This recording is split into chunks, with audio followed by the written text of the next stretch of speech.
अस्सलामु अलैकुम वरहमतुल्लाहि वबरकातुहू। बिस्मिल्लाहिर्रहमानिर्रहीम।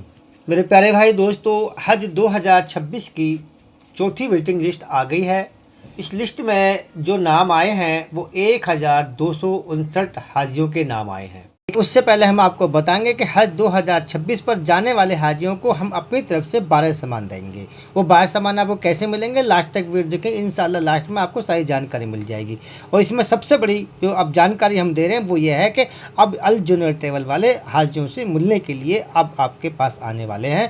आपका इंतजार जो था वो पूरा हो चुका है इंशाल्लाह, और आप तक मुलाकात होती रहेगी। आगे चलते हैं, वीडियो के बारे में बताते हैं कि अब इसकी पूरी जानकारी क्या है। वीडियो को लास्ट तक देखें ताकि आपको हर जानकारी का मालूम हो जाए। आज हम इसमें बताएंगे जो हज पर जा रहे हैं लोग, उनको 10 काम कौन से हैं जो नहीं करने। मेरे प्यारे भाई दोस्तों, वीडियो को लास्ट तक देखें। लास्ट में जाके इसमें हम नंबर देंगे और आपको इसमें 4 चीज़ और बताएंगे ताकि आपको उनकी जानकारी हो और आपको मालूम हो जाए। क्योंकि हज के सफ़र पर जाने वालों को अल जुनैद ट्रैवल आपको 12 सामान देंगे, उसके लास्ट में एक नंबर देंगे, उनके बारे में बताएंगे हम आपको कि ये आपको सामान कैसे मिलेगा। अब बताते हैं आपको जो हज की चौथी वेटिंग लिस्ट आई है उसके बारे में। अब इसमें जो सवाल है वो ये है कि आपकी जो रकम है वो पहली इंस्टॉलमेंट जो है वो आपकी 1,52,300 रुपये है, और दूसरी जो इंस्टॉलमेंट है वो आपकी 1,00,000, दोनों मिला के आपको 2,77,300 रुपये जमा करने होंगे। और इसमें सबसे बड़ी एक जो उन्होंने बात बताई है हज कमेटी ने, अगर आप जो तारीख दी है इसकी 8 जनवरी 2026 की इन्होंने तारीख दी है, तो आप 8 जनवरी 2026 तक अपने जो पैसे हैं वो जमा कर दें। और जो आपके पेपर डॉक्यूमेंट जमा होने हैं वो 11 जनवरी 2026 की डेट दी है, उसमें आप अपने डॉक्यूमेंट जमा कर दें। डॉक्यूमेंट में आपको पासपोर्ट देना है, सर्टिफिकेट देना है, जो आपने फार्म बना, और जो पेपर जो आपके पैसे की स्लिप है वो जमा करनी है। यह आपको वेबसाइट पे भेजने होंगे। और सब चीज़ों का पहले समझ लें, पैसे जमा करने से पहले इनके जो दिशा निर्देश हैं उनके बारे में जानकारी ज़रूर ले लें, क्योंकि हज का सफ़र बड़ा मुबारक सफ़र है। इस सफ़र पे जाने के लिए हर किसी की तमन्ना और एक ख्वाहिश होती है, लेकिन पैसे का हिसाब किताब वो सब आपको देखना है। आपसे गुजारिश है हमारी कि इसमें जो भी आपके पैसे हो टाइम से जमा कर दें, और अपने जो डॉक्यूमेंट है वो जमा कर दें। अगर आप टाइम तक पैसे जमा नहीं करते, 8 जनवरी 2026 लास्ट डेट पैसे जमा करने की है, और 11 जनवरी 2026 आपके डॉक्यूमेंट जमा करनी है। जब तक आप ये पैसे नहीं जमा करेंगे तो तीसरी इंस्टॉलमेंट है लोगों की वो नहीं आएगी, इसीलिए थोड़ी सी देरी हो रही है। अगर आप पैसे जमा कर देंगे, 1,259 आदमी हैं जो अभी वेटिंग लिस्ट में आए, अगर आप पैसे जमा कर देंगे तो इंशाल्लाह तीसरी इंस्टॉलमेंट भी आपकी जल्दी आ जाएगी। हज 2026 पर जाने वाले हाजियों के लिए सबसे अहम बात जो हम बताने जा रहे हैं उसके बारे में आपको जानना भी ज़रूरी है और मालूम भी होना चाहिए। ऐसी कौन सी 10 बात हैं जो आपको जानना ज़रूरी है। अगर आपने उन 10 बातों के बारे में नहीं जाना तो आपको परेशानी होगी। आपके हज का सफ़र जो है, जो आप हज करने जा रहे हैं, उसी बात में आपको खलल पड़ जाएगी और हज आपका बेअसर हो जाएगा।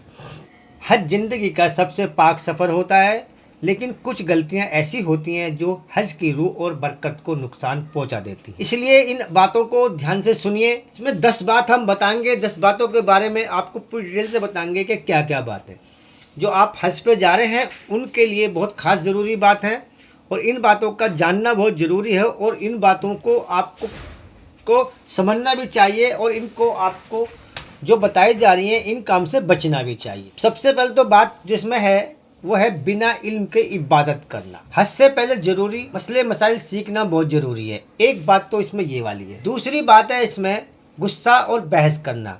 एहराम की हालत में लड़ाई झगड़ा और बदजबानी हज की जो पूरी बरकत है उसको नुकसान पहुंचा देती, इससे बच के रहें। तीसरी गलती जो है, जैसे आप हज पे जाएंगे या आप तवाफ़ करते हैं, तवाफ़ के टाइम पे भीड़ होती है। जब आप हज पे जाएंगे मीना में, अरफात में, वहाँ पे भीड़ ज़्यादा होती है, तो वहाँ पे अल्लाह के घर में किसी को तकलीफ़ नहीं देना बहुत बड़ा गुनाह बन सकता है। चौथी जो बात है वो है हज के वक्त मोबाइल में लगे रहना, सेल्फ़ी, वीडियो या कॉलिंग करना, इन सब में उलझना, क्योंकि ये इबादत को पीछे छोड़ने वाली बात है। इन बातों से बच के रहें, क्योंकि ये सब चीज़ आपके नुकसान देने वाली है। और 5वीं बात है सिर्फ अपने लिए दुआ करना। हज सिर्फ अपने लिए नहीं, माँ बाप, घर वाले और पूरी उम्मत सब के लिए दुआ करने का एक मौका है। अल्लाह ताला हर मोमिन को अपने घर की ज़ियारत नसीब। और छठी बात इसमें है सब्र की कमी। कभी कभी खाने में देरी, कमरे दूर होते हैं या सफ़र में दिक्कत आती है, कुछ ऐसी बात होती हैं जिनको ज़रा ज़रा सी बातों की शिकायत करना पड़ता है। इन बातों से बचें। हज एक सब्र का इम्तहान है और सब्र करना ही हज की अलामत है, तो इसको आप ध्यान में रखें।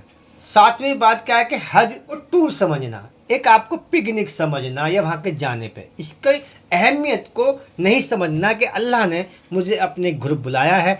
अभी हमने एक बात कही थी, चौथी वेटिंग लिस्ट में जो नाम आए हैं वो उन लोगों के नाम आए हैं जिनके पैसे जमा नहीं हुए या अल्लाह उन्हें अपने घर बुलाना नहीं चाहता। तो इसको समझना चाहिए। हज को टूर समझना, ख़रीदारी घूमने में इतना लग जाना कि असल मकसद ही भूल जाए आप। जब आप हज करने जाएं तो हज के पूरे अरकान, हज के पूरे तौर तरीके, हज की पूरी जो इबादत है उनमें मशगूल रहें, तभी आपका हज मकबूल होगा। आठवीं जो गलती करते हैं ये दिखावा है। दिखावे की नीयत से बिल्कुल ना करें किसी काम को। अल्लाह को दिखावा पसंद नहीं है। हज का नाम तारीफ़ के लिए नहीं बल्कि सिर्फ अल्लाह की रज़ा के लिए है। हज जो है एक नाम के लिए नहीं, तारीफ़ के लिए नहीं, बल्कि सिर्फ अल्लाह की रज़ा के लिए है। हज को जितना सोच समझ के और अपने अंदरूनी दिल से उस बात को लेके जाएंगे कि अल्लाह हर जगह मुझे देख रहा है, हर बात को जानता है, अल्लाह कादिर है हर बात के लिए, तो इंशाअल्लाह आपका हज और भी आसान होगा। नौवीं बात क्या है, दूसरों पर नज़र रखना।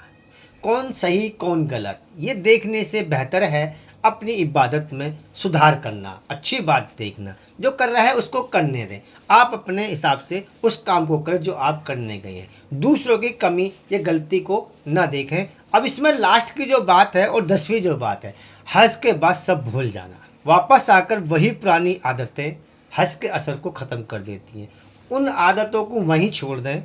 जब आप हज करने के लिए जाएं तो यहाँ वो आदत छोड़ के जाएं, और जब वहाँ जाएं तो वो आदतें वहाँ जाकर जो गए थे आप हज करने के लिए, उन आदतों को लेके यहाँ पे आएँ, ताकि आपके जो हज के असरात हैं, जो आप हज करने गए थे, जब आप वहाँ देखा आपने जाके और जो वहाँ आपने किया, वहाँ दुनिया से लोग आते हैं, हर तरह से आते हैं। वहाँ पे आपको हर जगह के लोग यही एक जगह ऐसी है जहाँ पे दुनिया के लोग मिल जाते हैं हर आदमी को देखने के लिए।